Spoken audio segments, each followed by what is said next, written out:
Find the value of A and B so that the polynomial x का power 4 plus a x cube minus 7x² minus 8x plus B is exactly divisible by x+2 as well as x+3। ये similar है question 20 का कि ये जो polynomial है वो x+2 और x+3 दोनों से ही क्या है, एग्जैक्टली डिविजिबल है एंड हमें a एंड b की वैल्यू फाइंड करनी है। तो एग्जैक्टली डिविजिबल मीन्स कि रिमाइंडर 0 आएगा जब हम इस पोलिनोमियल को x+2 से डिवाइड करेंगे या इस पोलिनोमियल को x+3 से डिवाइड करेंगे। तो यहाँ पर जब एक बार इस पोलिनोमियल को इससे डिवाइड करेंगे तो रिमाइंडर क्या आएगा, 0 आएगा, जिसके कारण हमें यहाँ से रिमाइंडर फाइंड करेंगे, उसको 0 से इक्वेट कर देंगे तो हमें एक इक्वेशन मिल जाएगा a एंड b में। एंड देन हम क्या करेंगे, इस पोलिनोमियल को फिर x+3 से जब डिवाइड कर x+3 क्या है, सॉरी ये पोलिनोमियल x+3 से एग्जैक्टली डिविजिबल है। इट मीन्स कि यहाँ पे भी रिमाइंडर क्या आएगा, 0 आएगा एंड हमें जो हम रिमाइंडर फाइंड कर देंगे बाई रिमाइंडर थ्योरम एंड उसे 0 से इक्वेट कर देंगे तो वहाँ से हमें a एंड b में सेकेंड इक्वेशन मिल जाएगा एंड इन दोनों को सॉल्व करेंगे तो हमें a एंड b की वैल्यू फाइंड हो जाएगा। तो px हमें गिवन है, यहाँ पे दो डिवाइजर x+2 एंड x+3, तो एक को हम gx मान लेते हैं, दूसरे को hx मान लेते हैं। तो रिमाइंडर थ्योरम के अकॉर्डिंग हमें रिमाइंडर फाइंड करना है। इट मीन्स कि डिवाइजर को 0 को इक्वल कर देना है। तो gx = 0 तो x+2 = 0 बिकॉज gx की वैल्यू क्या है, x+2, तो x+2 = 0 तो x की वैल्यू क्या आ गया, -2 आ गया।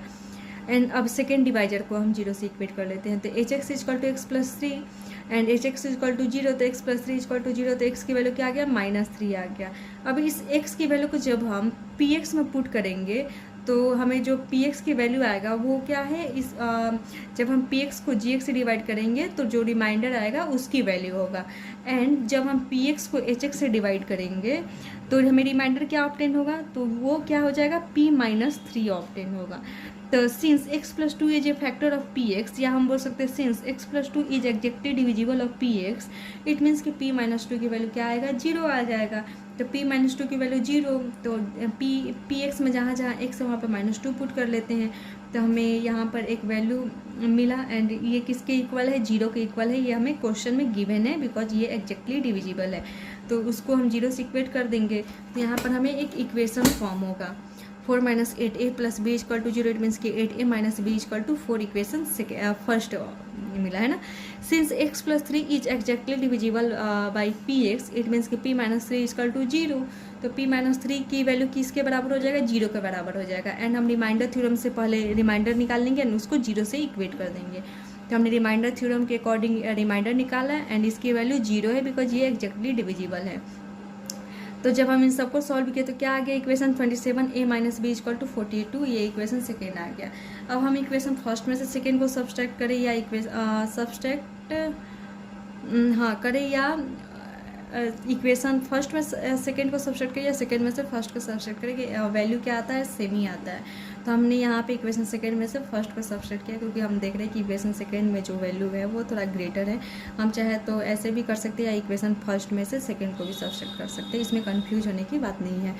तो 27a - b = 42, इसमें से किसको सब्सट्रैक्ट करना है, 8a - b = 4 को। तो 8a - b = 4 को सब्सट्रैक्ट किया, तो सब्सट्रैक्ट करते हैं तो क्या होता है, जो हमारा नीचे वाला एक्स पोलिनोमियल या इक्वेशन रहता है उसकी वैल्यू क्या होता है, चेंज हो जाता है। तो +8a था तो क्या हो गया, -8a, -b तो +b, +4 तो -4। तो यहाँ पे देख रहे हैं 27a - 8a क्या हो गया, 19a हो गया एंड -b + b क्या हो गया, कैंसिल हो गया। 42 - 4 38 हो गया। तो a = 38/19, तो 19 2 जा 38, a की वैल्यू क्या आ गया, 2 आ गया। अब put a = 2 in equation first, a की वैल्यू को हम इक्वेशन फर्स्ट में पुट कर देंगे।